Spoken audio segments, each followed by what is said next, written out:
Welcome to the HonJazzz. Welcome to the HonJazzz Rolling Podcast.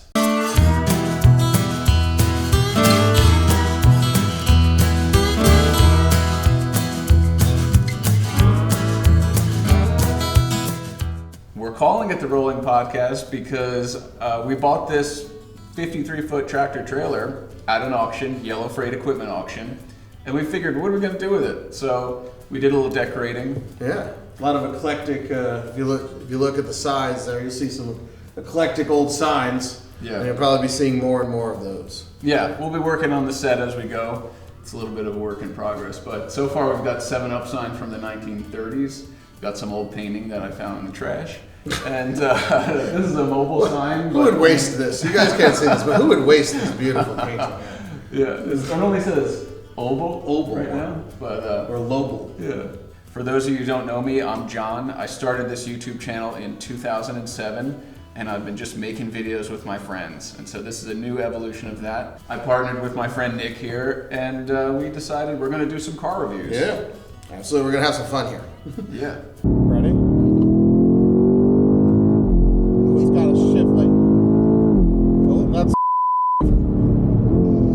Awesome. I'm Nick Walker. I have a history in some automotive journalism, a segment called Mind Over Motor that I started in college with some friends. And then I've also just been working in the auto industry, various parts of the auto industry for the last 15 years or so.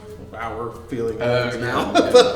Yeah. So I've just been in a bunch of different areas of the auto industry, just live, eat, breathe, and sleep this stuff, and looking for a new adventure. Yep. Come here, talk about cars, drive some cars, just live the car life. Nick is an absolute car expert, I will say that, and I've met a lot of people who are into cars. Nick knows a lot about them. He's had a lot of experience driving different levels of cars, which I think is going to be very valuable opinion-wise for this. Certainly have a lot of opinions. Yeah, that's for sure. Yeah. Maybe a little harsher on certain cars Sure. than I need to be. But yeah, I'm a little more lenient. So I haven't driven quite the amount of stuff that you have, and so when we get into our rating system, we might have some variances there. Absolutely. You know what I mean? I may be a little more lenient on one thing. We'll have to come to an agreement. Yep. Well, and we want to hear from you guys too. I mean, if you disagree with what we're saying, let us know. Especially, if we're talking about your car and you don't like what we're saying, you need to make sure that we know. So let us know in the comments. Right.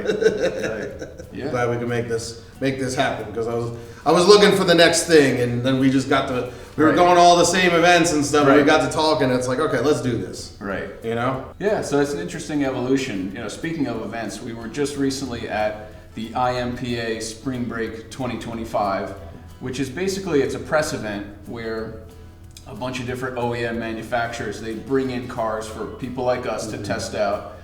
We took it up to Pocono Mountains there at Camelback, and they've got a course there of really cool mountain roads, some off-road stuff, nice places to test out a variety of different cars and different Even some old ski trails that I guess we weren't supposed to go on, but we did. Yeah. They closed them later, right? Yeah, they closed it. We went there with the next off-road vehicle, and the thing was up. So it's we got the shots of the one. You're not really supposed to do that, but we got some shots there. Push the limits. That's cool. But it was a fun event, and we reviewed a lot of cars in one day, and we're going to be covering them, our final thoughts in this podcast format as that evolves. But what I did want to ask you, so we've been working on this rating system to sort of make it consistent, right? When we review a car, we want to keep it, so we're understanding what we're basing it off of and how we're doing that sort of mathematically. There is sort of kind of a mathematical element to that. So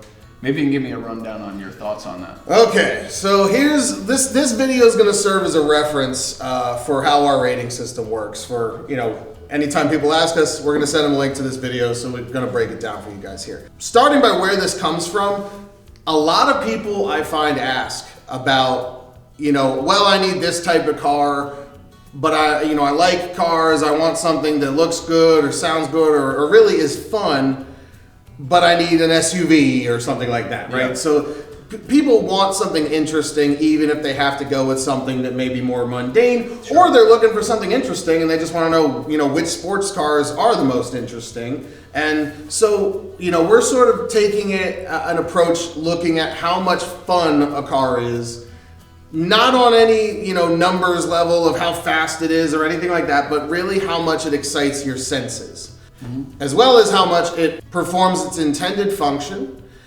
and as well as how good a value for money it is. All of those things factor into the enjoyment of a car in total.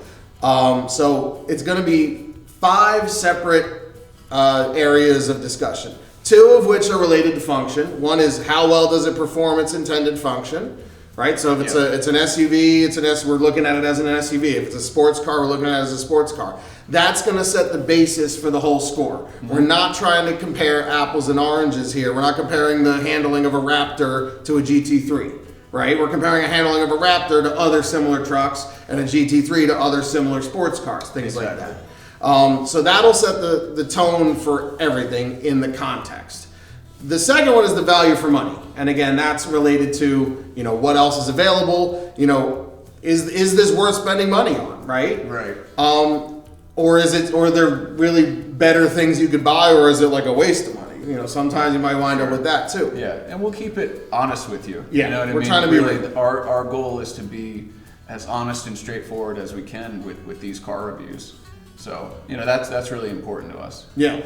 And then, so the other 3 are going to be based on your 5 senses, right? And really the 3 senses that apply to cars and driving. Sight, hearing, and touch, right? Those are the big ones. We're not licking the headrests. No. We're not going to tell you how it tastes. Smell does apply, and maybe could be some bonus points in certain scenarios. You get in a Ferrari or something, you got that nice leather smell. That does come into play, but I wouldn't say it's core to looking at most cars. Right. So really, it's those 3 major senses broken down by each. Most cars, if they have a strong smell to them, there's something wrong. Most of the time it's like, oh, this has been sitting in this field for too long. Or you're burning or rubber, smell is definitely a part of the experience of driving, but I wouldn't necessarily say this car was great in every way, but man, it just didn't smell good enough. Right. It's not really relevant. So we'll keep it to those 3, but based on how much the car stimulates each of those 3 senses. Yep. So, is the sound of the car a major factor in the experience of driving it? It could be exhaust, it could be intake, it could be the whirring of a loud electric motor even, or something like that. Or it could be the fake sounds in like the Ioniq 5N or something like that. How much does that play into it? The looks of the car, how distinctive is it? If you drive it around, are people unsolicitedly giving you compliments on it? Does it turn heads and whatnot? That kind of thing.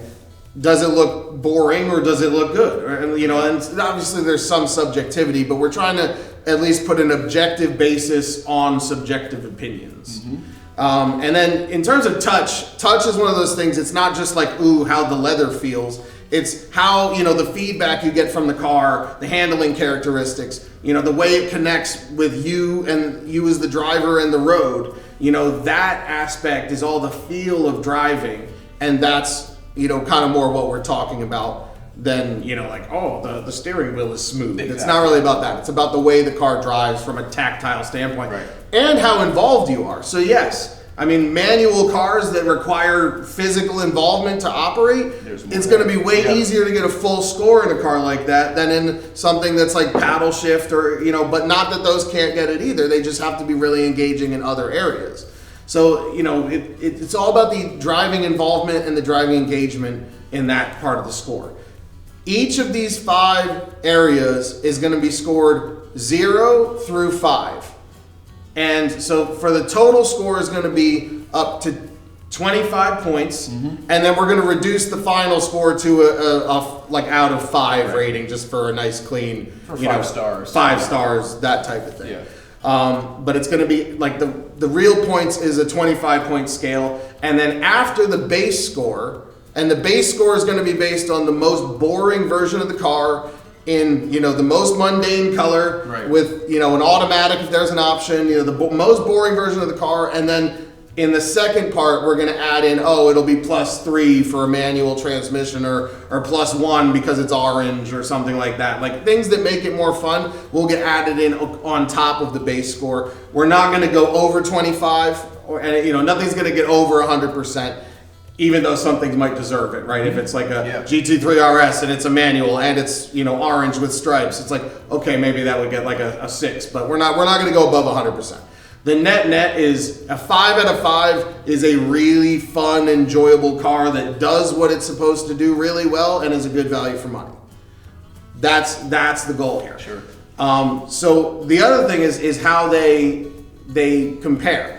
If we give like a Ford Raptor a 5 in the driving engagement category, and we give a GT3 RS a 5, we're not saying that a GT3 RS and a Ford Raptor drive the same. We're saying that each of those, in what they are, if you have a GT3 RS and you need a truck to tow your car to the track, and you want to buy a truck that's as enjoyable being a truck as your GT3 RS is being a track-focused sports car, them both getting a 5 means, oh, that is a similar level of enjoyment. So that's where they're comparable. But we're always with the context of what we're talking about. Yeah, so it's really based on the scale within each segment. Exactly. You're not really comparing apples to oranges, but we are trying to figure out a baseline level for each. Really of enjoyment. So if a car gets a 5, it's really, really, really enjoyable from every aspect.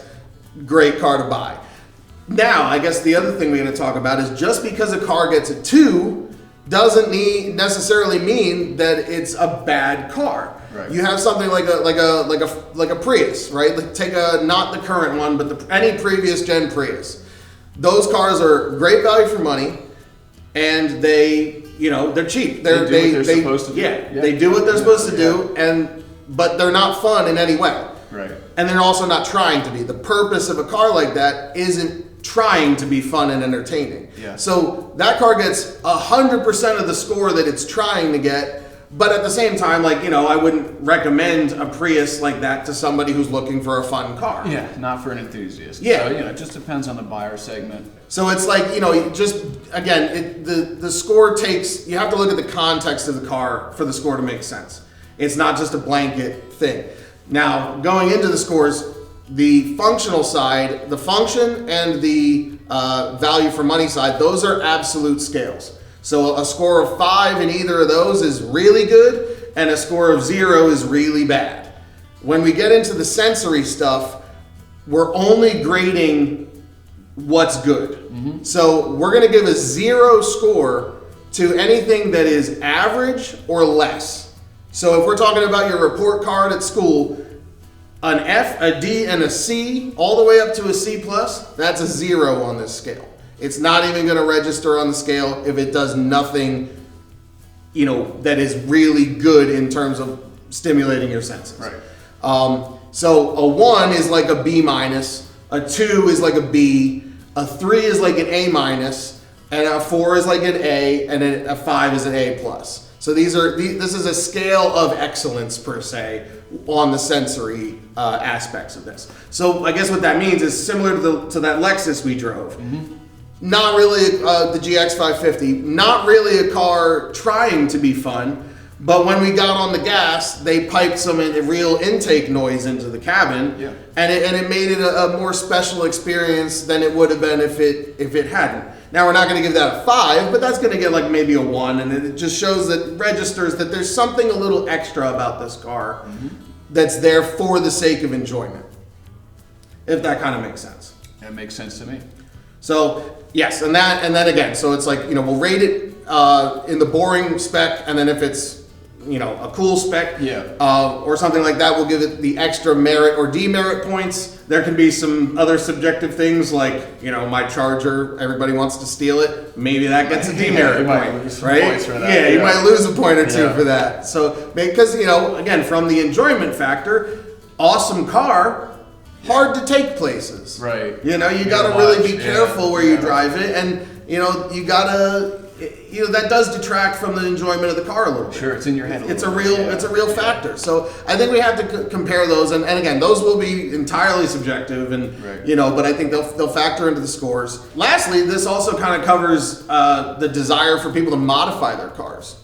Something that has maybe sounds like a 3.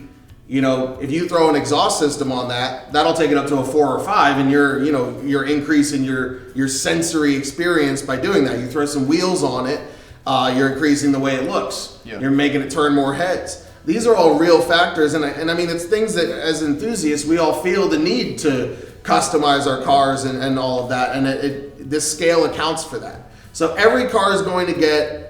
There's the general score for the general car, but then each individual car, one has like an orange interior, the other one doesn't. The one with the orange interior is going to get a little bit higher score, based on just, appearance or whatever. That adds some flavor to it. For sure. And you could have things like 2 different Lamborghini Uruses might get a slightly different score. If one's a boring spec and the other one's orange with green, and it has an exhaust system or a Mansory kit or something, it could be the exact same car, and the difference might still be a half a point either way, on the grand scheme of it. So yeah, it kind of depends on the exact specs and everything like that. But the goal is this is interesting and fun if it scores highly. Mm-hmm. So I think that probably about sums it up. What do you think? Yeah, I think so. I also want to let people know, people watching, that we do now have access to this 100+ acre farm, which is we're really excited for. And hopefully that's going to lead to some interesting test videos. We're doing maybe off-roading, showcasing towing capability, trucks, off-roaders, and there's also some really interesting twisty roads in the area that I think could be really fun to test cars out on. Yeah. And also, we're near Lambertville, which is a really beautiful, picturesque small town. So when we're talking about use cases of different cars, it's also, is it good for groceries? Is it good for parking around town? We could really test chances to parallel the full park. gamut of a car right here in this location. Yeah. So, highway's not too far away if you want to test that. There's really everything is right. We got everything right here. So we're super excited for the future of this podcast, where we're moving the channel forward, and some of the reviews that we have coming up. Excited to see where this goes. Yeah. I mean, we've got some interesting traction already with the vehicle access that we've had. Yeah, we're sitting on about 12 vehicles. We've shot 6. Yeah.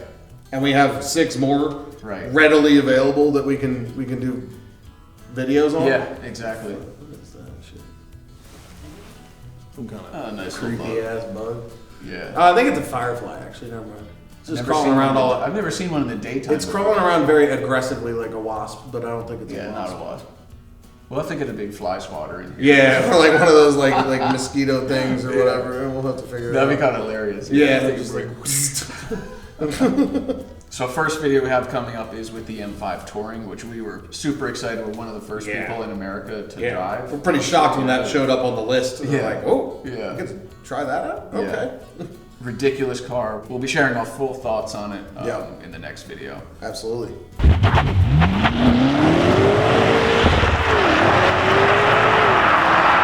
And we'd also like to thank our sponsors. So currently our sponsors are H&H Farms, who have graciously given us the space to do this. They've also given us over 100 acres to film car reviews, whether that's towing and off-roading or even some trails to review cars, which is really exciting. Yeah, very excited. Yep. We'd also want to thank A&H Enterprises that provided actually the trailer itself. And we want to thank Mother's Recovery. They towed the trailer for us, and they're actually our official hauler of the Rolling Podcast. There we go. Thank you, everybody, for everything you've done for us so far, and thank you to everybody who will do things for us in the future. Yeah, more to come. Thanks so much for watching. Like and subscribe. See you soon. Sweet. I think we nailed that. Pretty awesome. Yeah.